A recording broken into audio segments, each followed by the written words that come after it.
สิมาเล่นเกมโรบอทในเราจะมาเล่นเกมแดนดี้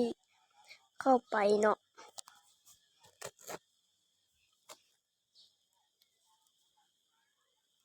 เราก็เข้ามาก่อนเนาะ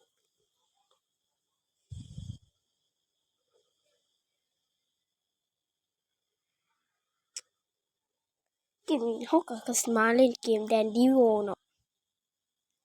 ค่าให้มันเข้ากันเนาะ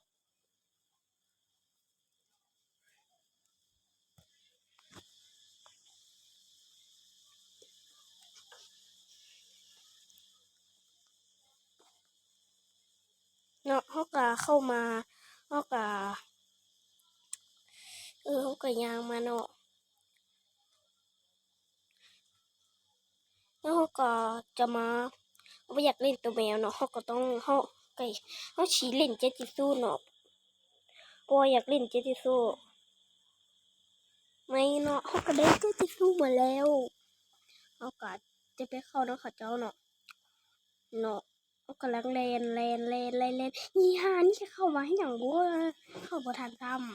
ำเขาก็จะไปท่าไปน้ำเขาเจ้าเนาะไปน้ำไม้เนาะ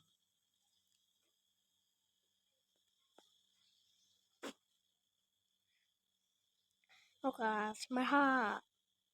ไปน้ำเขาเจ้าเนาะ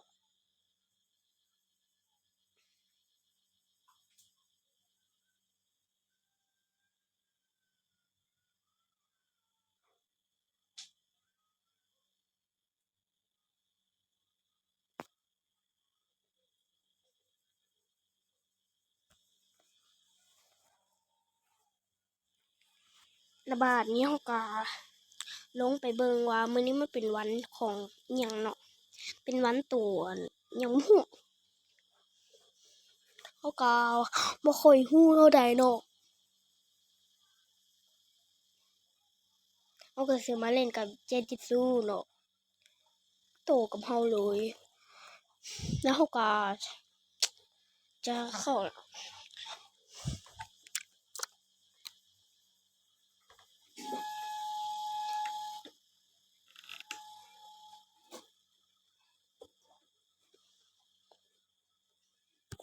อย่างว่าดำๆบ่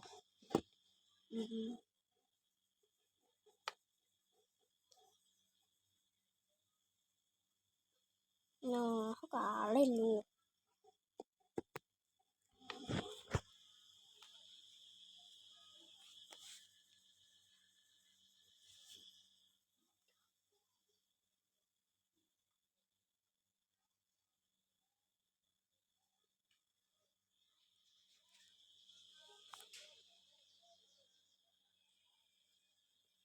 เนาะเขาบ่อยากไปเนาะเขาเจ้าหรอก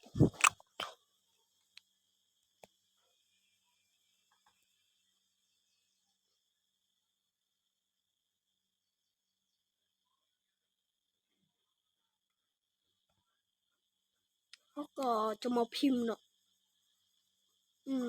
แต่บ่ได้เนาะวันนี่พี่เขาก็จะพิมพ์ภาษาอังกฤษเนาะเอามันแตะบ่ได้เนาะทุกคนนี่มันแตะได้แล้วมันก็แตะไปอีกนี่มันรัวโทรศัพท์มันรัวเขาก็แตะอีกบาทหนึ่งเนาะเขาก็ชี้ว่า ABC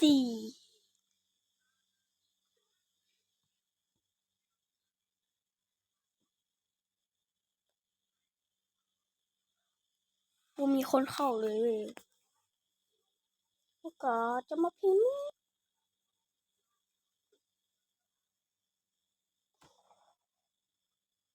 แต่ก็บ่มีคนเข้าเลยแล้วเขาก็จะเริ่มผิดหวังแล้วเนาะเขาก็จะมาอยู่กับทีมนี้เนาะเพราะว่าเขาเบิดหวังกับตัวเจจิซูคนนั้นแล้ว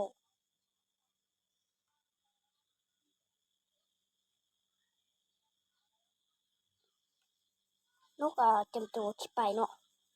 ไปนี่เขาจิ้วไปเลยนี่แค่แวะมือคนสีได้เข้ามันหล่นมาทุกคน มันโดนเ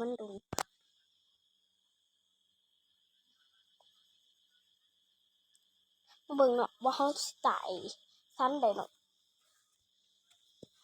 ก็เล่นบ่ค่อยเก่งเท่าใดนอกจากสิทอนเงินไปซื้อตู้มือยาวเนาะบ่อยากได้มือยาวแฮงเขาก็เข้ามาเนาะ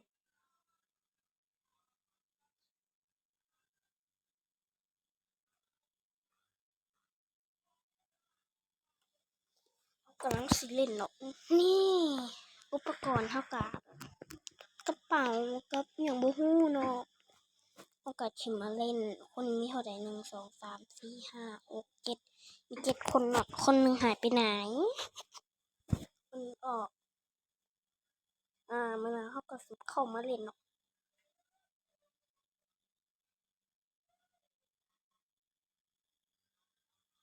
เราไปเจ็ดจิสู้เขาก็ต้องติดพื้นให้คนอื่นมันแลนไวเดี๋ยวถ้าจำออกก่อนนี่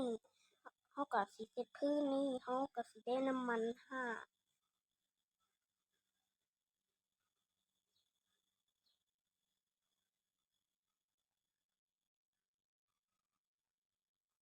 เพราะว่าตอนนี้เขาไปเห็นหยังวะน่าจะมั่วกะว่าแล้วน่าจะไปเอาน้ำให้เมย์อยู่เนาะ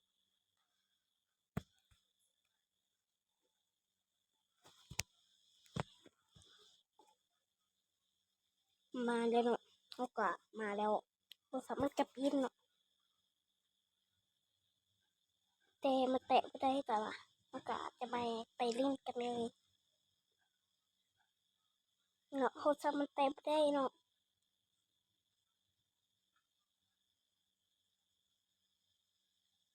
ก็เจ้าจะปั้นน้ำมันละเขายังไม่ยืดอยู่นี่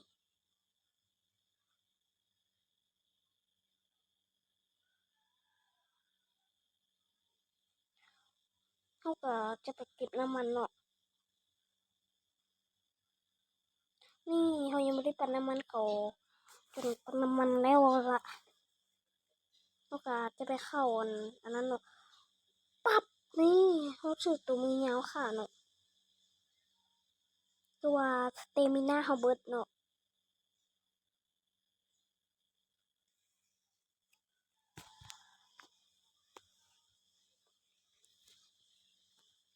เนาะ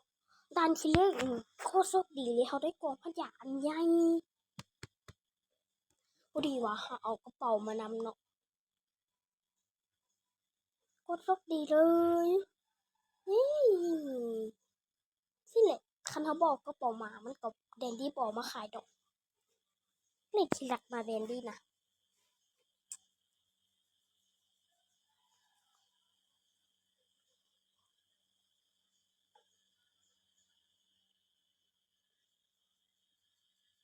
เนาะก็จะออกไปเนาะ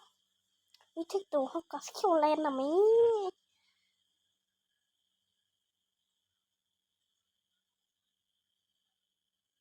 แล้วก็แลนไปซอกตู้ปันน้ำมันเนาะแต่นั้นว่าสิแลนมาเอาอีนี้มาเอาก่อนเฮาเนาะเอาสมปันน้ำมันก็ฮอดสั้นที่สุดเนาะ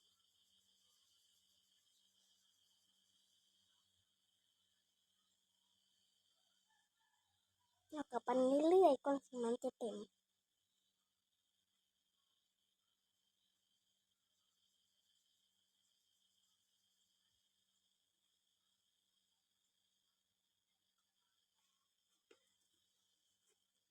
ปันโตไปโลคือว่ายังก็เครื่องสุดท้ายแล้วกับสิไปสั้นที่3แล้ว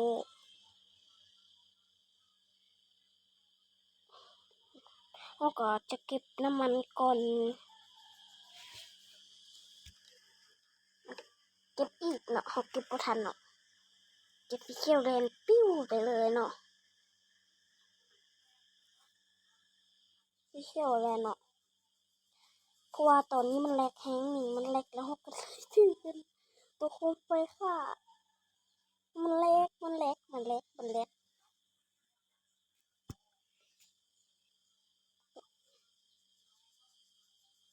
เจ้าเอาปวดเอาบุมีเอาเทปเนาะเอาก็ได้เทปแล้วเนาะ87ใบ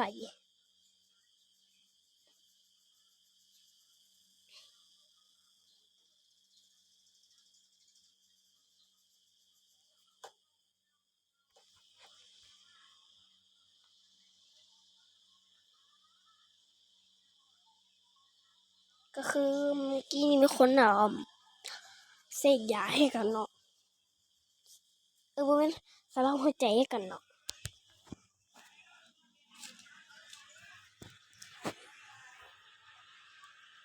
แล้วเขาก็จะมาซอกปันกันเนาะเขาก็ต้องเก็บน้ำมันก่อนแล้วก็จะพันน้ำแล้วก็เจียเมื่อกี้เนี่ยก็พันยาเนาะโอ้ยาอย่างเงี้ย1หัวใจ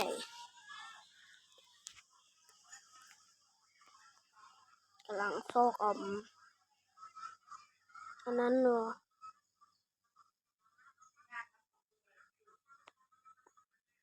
กำลังซอกเนี่ยปันน้ำมันอยู่เนาะแล้วก็จะมาเล่นต่อแล้วก็จะเข้าไปในอันนี้เนาะเข้าไปโลนี่ว่าเขาถึกฆ่าเนาะนี่ลด1หัวใจเนาะแล้วก็จะซื้อบุ้ยแดนดี้เอาจักอีหยังบ่มาขายอันนี้บ่เป็นตาแตกเอาก็จะเล่นเนาะ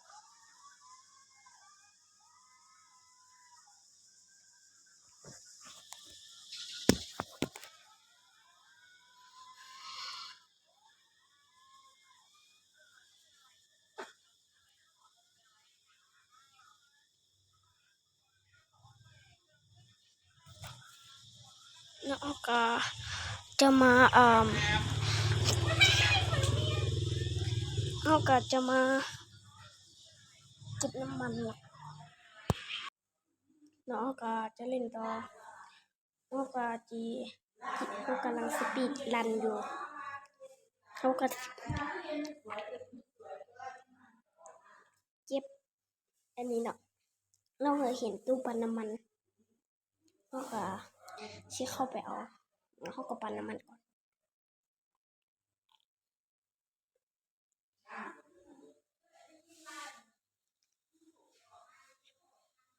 มันกำลังปั๊มน้ำมันเนาะ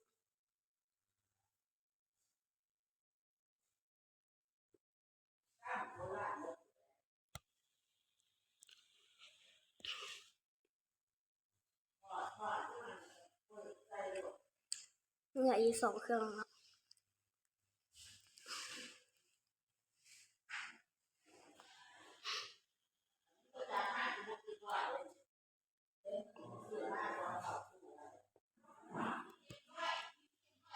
เหลือเครื่องสุดท้ายเนาะ